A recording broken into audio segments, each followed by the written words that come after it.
চট্টগ্রাম কক্সবাজার মহাসড়কের সাতকানিয়া থানাধীন ২০০০ বিওসির মোড় এলাকায় যাত্রী সমত একটি অটো রিকশাকে দ্রুত গতির প্রাইভেট কার পেছন থেকে ধাক্কা দিলে ঘটনাস্থলেই ২ জন নিহত হয়েছেন।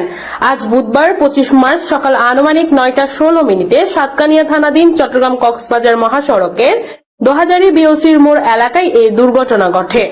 সড়ক দুর্ঘটনায় নিহতদের নাম বাবুল দে প্রকাশ, বালি ড্রাইভার ও ফল ব্যবসায়ী রঞ্জিত ধর।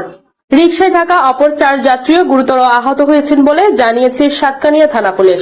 এ ব্যাপারে সাতকানিয়া থানার ভারপ্রাপ্ত কর্মকর্তা ওসি মোহাম্মদ মুস্তাফা কামাল খান জানান, মৌলভীবাজার রাজমহল কমিউনিটি সেন্টারের সামনে সড়ক দুর্ঘটনায় একজন নিহতের খবর পাওয়া গেছে।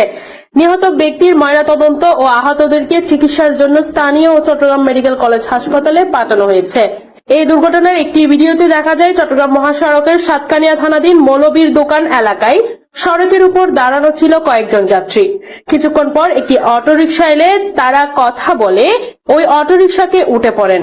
যাত্রী নিয়ে অটোরিকশাটি ২০০০-এর উদ্দেশ্যে যাত্রা দেওয়ার সাথে সাথেই পিছন থেকে ছুটে আসা দ্রুত গতির একটি প্রাইভেট কার সেটিকে সজোরে ধাক্কা মারে।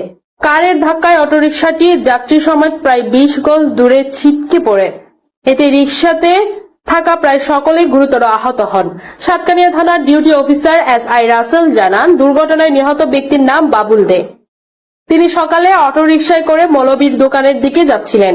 এই ঘটনায় ঘাতক প্রাইভেট কারটি জব্দ করা হয়েছে। মামলা দায়েরের প্রস্তুতি চলছে।